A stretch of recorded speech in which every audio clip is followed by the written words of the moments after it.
Bismillahirrahmanirrahim. Assalamualaikum warahmatullahi wabarakatuh. Innal hamdalillah wassalatu wassalamu ala Rasulillah wa ala alihi wa ashabihi wa mawala wala haula wala quwata illa billah amma ba'du. Insyaallah kita melanjutkan kembali pelajaran kita dari kitab Tauhid. Kita masuk insyaallah pada bab yang ke-53. Bab qauluhu atau qaulu perkataan Allahumma ighfirli in syi'ta. Allahumma arhamni in syi'ta. Ucapan dalam doa, ya Allah, ampunkanlah aku jika Engkau mau. Ya Allah, rahmatilah aku jika Engkau mau. Para pemirsa, ini ucapan yang tidak layak dinisbatkan kepada Allah Subhanahu wa taala. Ucapan tambahan in syi'ta, jika Engkau mau, memberikan beberapa kesan terhadap Allah. Satu, seakan-akan kita tidak membutuhkan Allah Subhanahu wa taala. Seakan-akan kita tidak membutuhkan ampunan, rahmat dari Allah. Ya Allah, kalau Engkau ampuni, ya monggo, silakan. Kalau enggak, ya silakan. Kalau Engkau rahmati, ya silakan. Kalau enggak, ya silakan. Ini seakan-akan dia tidak membutuhkan ampunan dan rahmat Allah Subhanahu wa taala. Kemudian yang kedua, seakan-akan Allah Subhanahu wa taala itu terasa berat. Terlalu besar permintaan dia kepada Allah Ta'ala, sehingga memberatkan Allah Ta'ala. Sehingga kita tambahkan dengan in syi'ta, kalau Engkau mau. Para pemirsa, Allah Al-Ghaniyyu, zat yang maha kaya. Dan ketika Allah Subhanahu wa taala menggambarkan tentang kekayaan Allah Ta'ala,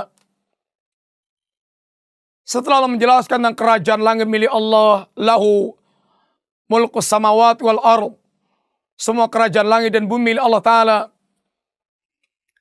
Allah gambarkan bagaimana kekayaan Allah Ta'ala saat makhluk ini berdoa kepada Allah Ta'ala.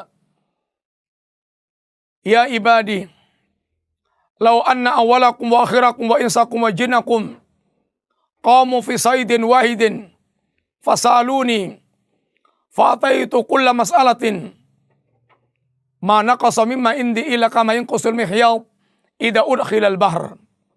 Wahai hambaku, seandainya manusia dan jin dari awal sampai akhir, mereka semuanya menengadahkan tangannya meminta kepada Allah Subhanahu wa taala, setiap permintaannya dipenuhi Allah Ta'ala, maka tidak berkurang kekayaan Allah, kecuali semisal berkurangnya air ketika jarum dimasukkan ke lautan. Tentu nggak berarti sama sekali.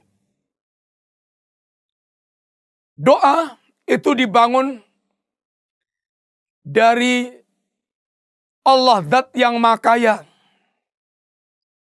yang sama sekali tidak membutuhkan apa-apa dari para makhluk. Dan Allah Subhanahu wa taala tidak akan berkurang apapun dalam memenuhi kebutuhan makhluk.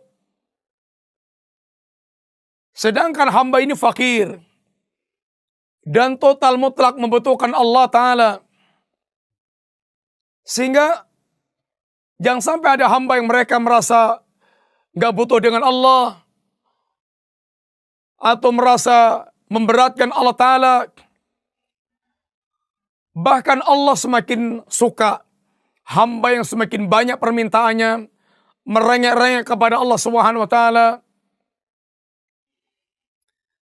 Riwayat yang sahih dibawakan dari sahabat Abu Hurairah radhiyallahu anhu,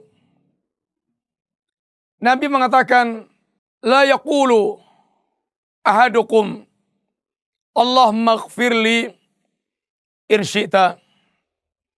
Allahumma arhamni in syi'ta. Waliyazimil mas'alah. Jangan ada yang mengatakan, ya Allah ampunkanlah, ya Allah ampunilah aku kalau engkau mau. Ya Allah rahmatilah aku kalau engkau mau. Hendaknya orang meminta ini membulatkan tekad permintaannya, membulatkan ini doanya kepada Allah Ta'ala.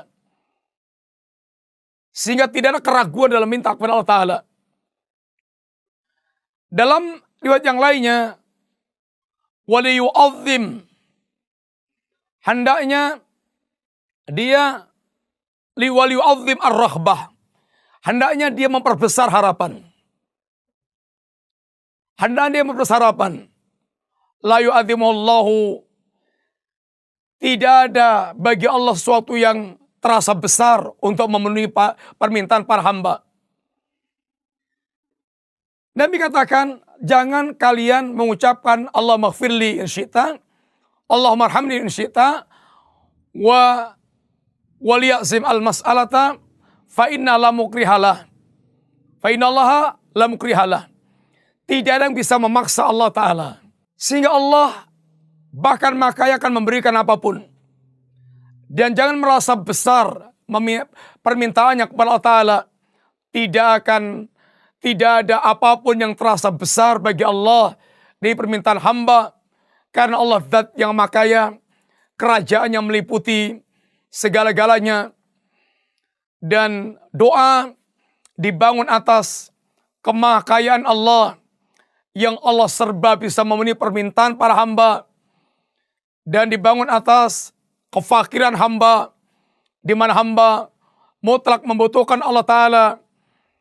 Ya ayuhan nas, antumul fuqara'u ilallah, wallahu wal ghaniyul hamid. Wahai manusia, kalian semuanya orang-orang yang fakir, yang kiri, yang mutlak membutuhkan Allah Ta'ala. Sedangkan Allah, zat yang makaya lagi maha terpuji.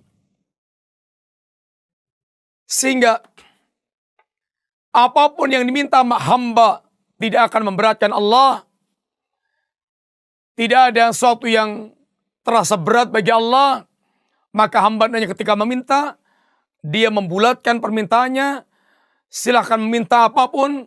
Bahkan Allah semakin suka hamba yang serba meminta kepada Allah, merengek kepada Allah, merasa fakir kepada Allah. Ini adalah termasuk diantara bentuk pelajaran tauhid. Karena berkaitan pengagungan kepada Allah Ta'ala. Jangan seakan-akan ada kesan Allah terasa berat, kesulitan memenuhi permintaan hamba, sehingga merasa besar di hadapan Allah permintaannya. Gak ada. Allah zat yang makaya, maha besar, maha agung, dan Allah sanggup memenuhi permintaan apapun dari para hambanya. Dan begitulah tauhid. Sehingga seorang hamba bahkan totalitas menggantungkan kepada Allah Subhanahu wa Ta'ala, karena Allah yang akan mencukupi segala-galanya. Dia gantungkan total dirinya kepada Allah dan tidak menggantungkan kepada makhluk siapapun mereka. Semoga manfaat. Wassalamualaikum warahmatullahi wabarakatuh.